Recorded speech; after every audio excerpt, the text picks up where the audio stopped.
अस्सलाम वालेकुम, welcome to Shukufta in style. I hope आप सब खैरियत से होंगे। अल्हम्दुलिल्लाह हम सब भी खैरियत से हैं। तो सहरी की रूटीन शेयर करने के बाद मैंने सोचा कि आपके साथ इफ़्तार की भी रूटीन शेयर की जाए। तो ज़ोहर की नमाज़ पढ़ने के बाद मैंने कुछ अस्कार किए, थोड़ा सा कुरान पाक पढ़ा और असर होने से कुछ देर पहले मैं किचन में आ गई। और यहाँ पे अब मैं मिक्स पकोड़े बना रही हूँ, जिसके अंदर मैंने एक प्याज बिल्कुल बारीक बारीक लंबी लंबी काटी है, उसमें मैंने आलू डाले हैं, हरा धनिया और पालक। असर की अजान भी हो गई है। इन सब ड्राई इंग्रेडिएंट्स को मैं पहले मिक्स करूँगी। ये सब ड्राई तो नहीं है, दे आर ऑल वेट। तो इनके अंदर अब मैं मिक्स करूँगी बेसन, जो कि मैंने जिसके अंदर सारे नमक मिर्चें सब मसाले जो हैं मिक्स करके रखे हुए हैं। और चूँकि ये सब चीज़ें हल्की हल्की इनके अंदर मॉइस्ट होगा, तो सूखा सूखा मैं डालूँगी बेसन। और जब मैं इसको मिक्स करूँगी तो वो भी इनके साथ अच्छी तरह से स्टिक हो जाएगा। इस तरह से पकोड़े बहुत ही ज़्यादा क्रिस्पी और डिलीशियस बनते हैं। अगर आपको फील हो कि बेसन कम है या पानी डालने की ज़रूरत है, तो आप हल्का हल्का सा बस छींटे पानी के डाल दें, स्प्रिंकल कर दें पानी। अच्छा, ये वाले आलू मैंने भिगो के रखे हुए हैं, बिल्कुल पतली पतली स्लाइसेस काट के रखे हैं आलू के पकौड़े। इसके लिए मैं बेसन घोलूँगी वही वाला जिसके अंदर मैंने सारे मसाले डाल के रखे हुए हैं। और सबसे पहले जो है वो आप पकौड़े बनेंगे, इनकी चीज़ें मिक्स करूँगी, साथ साथ पकौड़े बनेंगे और साथ साथ जो है बाकी के मैं सारे काम करूँगी। अच्छा, आज के दिन में मैंने क्विकली वीडियो भी बना ली और छोटी छोटी से आपके साथ चीज़ें शेयर भी कर ली। अच्छा, ये वाला मैंने बैटर बिल्कुल रनी सा किया था ताकि इससे पकौड़े जो हैं बहुत अच्छे से बन जाएं। साथ साथ पकौड़े बनाने के मैं आ गई थी फुल्कियाँ भिगो के रखनी। अच्छा, फुल्कियाँ मीठी बनती हैं मेरे घर में और इनकी रेसिपी बहुत ही सिंपल है।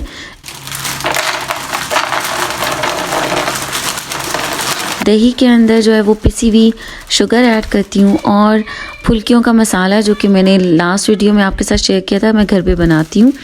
सफ़ेद ज़ीरा हल्का सा रोस्ट करके, सूखा धनिया रोस्ट करके और चाट मसाला, तीनों की इक्वल क्वांटिटी को मैं मिक्स करती हूँ और मीठी फुल्कियों में डालती हूँ। बिलीव मी, ये बहुत ही ज़्यादा डिलीशियस और टेस्टी होती हैं। अच्छा, इनको भिगो के रखने के बाद साथ साथ सभी काम करी थी और फिर मैं आ गई फ्रूट चाट बनाने की तरफ। फ्रूट चाट भी एवरी डे इफ़्तार में मेरे घर में ज़रूर बनती है, सबको बहुत पसंद है, सब खाते भी हैं। तो फ्रूट चाट में सबसे पहले तो मैंने ऐड किया पाइनएप्पल विद इट्स जूस। और इससे जो है ना फ्रूट काला नहीं होता, लाइक जो एप्पल होता है और बनाना। और इसके अंदर मैं ऐड करूँगी फ्रूट कॉकटेल टिन भी ऐड करूँगी और मैंगो जूस जो होता है ना, जो कौन सा मैंगो जूस मार्केट में मिलता है वो ऐड करूँगी। और फिर डालूँगी चाट मसाला, फ्रूट चाट मसाला और वो वाला मसाला जो मैं फुल्कियों में भी ऐड करती हूँ। तो इससे फ्रूट चाट बहुत ही ज़्यादा डिलिशियस बनती है। फ्रूट चाट में आप जितने भी फ्रूट्स ऐड करें जो भी आपको पसंद है, अमरूद है, केला है, सेब है, ऑरेंजेस हैं, स्ट्रॉबेरीज़ हैं, कीवी है, एनीथिंग व्हाटएवर यू लाइक। तो ये बनाने के साथ साथ पकौड़े भी बन रहे हैं और मैं क्विकली आज के दिन में काम करी थी। अच्छा, डाइनिंग टेबल जो है वो मैंने पहले से ही उस पर बर्तन भी लगा कर रखे हुए थे सुबह में, क्योंकि ज़ोहर की नमाज़ के बाद थोड़ी सी इबादत भी करनी होती हैं और असर के बाद टाइम बहुत शॉर्ट होता है, बस असर की नमाज़ पढ़नी होती है और साथ साथ में इफ्तारी भी बनानी होती है, साथ साथ में तस्बीह भी पढ़नी होती है और इफ्तार से पहले डाइनिंग टेबल लगी हुई भी हो और मुझे दुआ भी करनी होती है। अच्छा, अब मैंने सोचा कि आपके साथ डाइनिंग टेबल का आइडिया भी शेयर कर दूं और कि आप किस तरह से अपनी डाइनिंग टेबल को प्रेजेंटेबल बना सकते हैं और फैमिली वालों को खुश कर सकते हैं।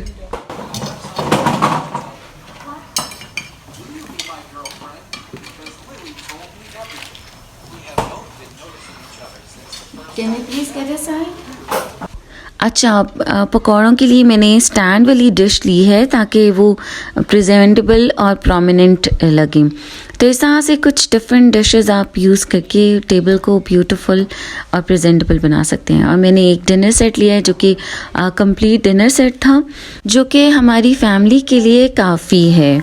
तो अब यहाँ पे मिक्स पकौड़े भी रेडी हो गए हैं ऑलमोस्ट, और अब इनको मैं बड़ी डिश में लगा दूँगी क्योंकि मिक्स पकौड़े थोड़े ज़्यादा ही बनते हैं। अच्छा, इफ्तारी के इतने सारे आइटम्स हो जाते हैं ना कि फिर खाना खाने की रियली गुंजाइश भी नहीं बचती है, और मुझे बच्चों की फरमाइश के अकॉर्डिंग चीज़ें बनानी ही पड़ती हैं, मैं डिनाई नहीं कर सकती। तो जिस दिन मैं खाना बनाना होता है उस दिन मैं इफ्तार बहुत कम बनाती हूँ। उस दिन मैं सिर्फ फ्रूट चाट और दही फुल्कियाँ बनाती हूँ, पकौड़े बिल्कुल भी नहीं बनाती और कोई भी फ्राइंग वाली चीज़ नहीं बनाती। तो अब यहाँ पे मैंने आलू बुखारे की चटनी और इमली की चटनी भी, जो कि मैंने ऑलरेडी बना के रखी हुई थी, उसको मैंने निकाल के रख दिया। और अब यहाँ पे समोसे और रोल भी आ गए हैं बनकर। ये थोड़े थोड़े से ही बनाए जो कि सिर्फ बच्चे ही खाते हैं। मैं बहुत ज़्यादा फ्राइंग वाली चीज़ें नहीं खाती, मैं बस पकौड़े थोड़े बहुत खा लेती हूँ। और मेरे हस्बैंड भी बहुत ज़्यादा नहीं खाते हैं, तो बस इसलिए हम थोड़ी थोड़ी सी चीज़ें।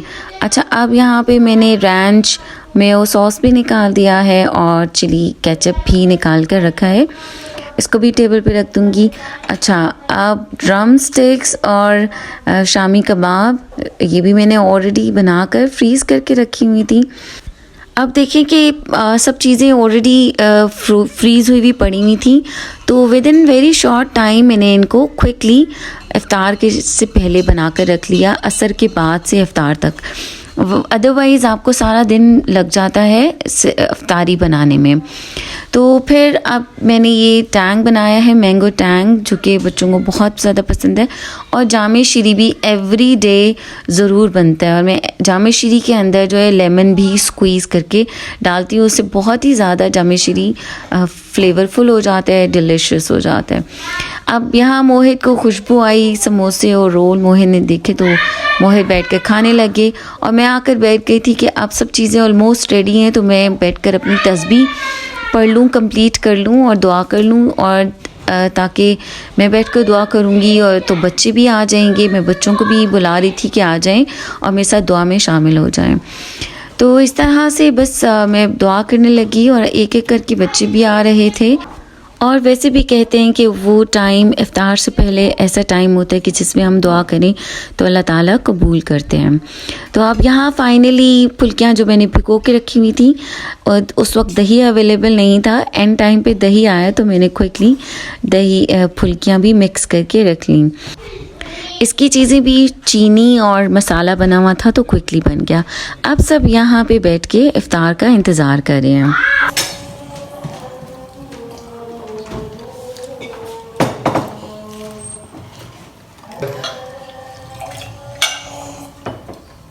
We have mixed time with Java Shiri. It is very good. You डाल दो। क्या डालो? डाल के। Also put time with this. Yes, definitely. I'm not capping it there.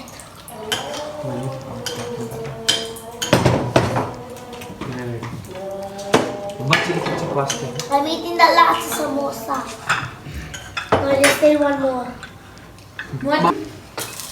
You just keep in. तो जार में मिलेगी। I want the fruit chart. Where is it? वो रखी हूँ। No, give me the fruit chart.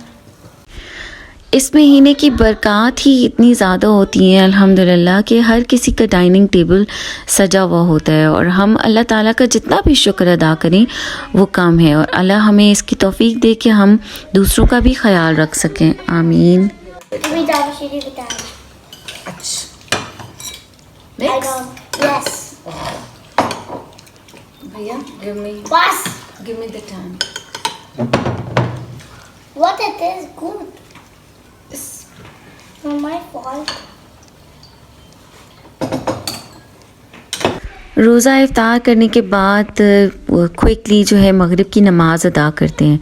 वैसे तो normally मेरे husband और मेरा बड़ा बेटा मस्जिद में जाते हैं माशाल्लाह से नमाज़ पढ़ने के लिए, लेकिन आज उन्होंने घर पर ही पढ़ ली। मोहित को भी नमाज़ पढ़नी होती है तो मेरे हस्बैंड कहते हैं इसी तरह से मोहित को आदत भी होगी। वैसे तो खुशी से मोहित भी मस्जिद चले जाते हैं नमाज़ पढ़ने के लिए। अल्हम्दुलिल्लाह, अल्लाह ताला का शुक्र है कि हम कोशिश कर रहे हैं कि अपने बच्चों की अच्छी तरबियत कर सकें और उनको अच्छी वैल्यूज़ दे सकें। अल्लाह ताला हमें हमारे मकसद में कामयाब करे और हमारी औलादों को नेक और स्वाले बनाए। मेरी दुआ है कि अल्लाह ताला सब की औलाद को नेक और स्वाले बनाए, आमीन। जी बेटे। अल्हम्दुलिल्लाह, मुझे टेबल इस तरह से लगाना और प्रेजेंटेबल बनाना, सबको अच्छा अच्छा खाना देना और सबका ख्याल रखने का मुझे बहुत ज़्यादा शौक़ भी है और मुझे बहुत ज़्यादा पसंद भी है और मुझे दिली खुशी होती है। और मेरी अल्लाह ताला से दुआ है कि अल्लाह ताला सेहत तंदुरुस्ती दिए रखे और मैं ये सब काम ख़ुद से करती रहूँ, आमीन। आई होप कि आपको आज की इफ्तार रूटीन पसंद आई होगी और टेबल की प्रेजेंटेशन भी पसंद हुई होगी। सब लाइक, सब्सक्राइब और शेयर ज़रूर कीजिएगा। अच्छा, अब इशा का टाइम हो गया था तो मेरे हस्बैंड, मेरा बेटा नमाज़ पढ़ने के लिए गए थे मस्जिद में तरावियाँ पढ़ने, तो फिर मैं भी आ गई थी। अब जो कॉर्नर मैंने अपने लिए डेकोरेट करके रखा था वहाँ पे नमाज़ पढ़ने के लिए, और फिर मैंने वहाँ पे सुकून से नमाज़ पढ़ी और वहीं पे बैठ के थोड़ा सा कुरान पाक पढ़ा। तो अल्लाह ताला हमारी इबादत को और हमारी कोशिशों को कबूल और मंजूर फरमाए। आप सब अपना ख्याल रखिएगा, मुझे दुआ में याद रखिएगा। अल्लाह ताला हम सब का हामी और नासिर हो और अल्लाह ताला आप सबको खुश व खुर्रम रखे, आपकी तमाम ख्वाहिशात को पूरा करे, आमीन। और मुझे भी दुआ में याद रखिएगा। अल्लाह हाफ़िज़।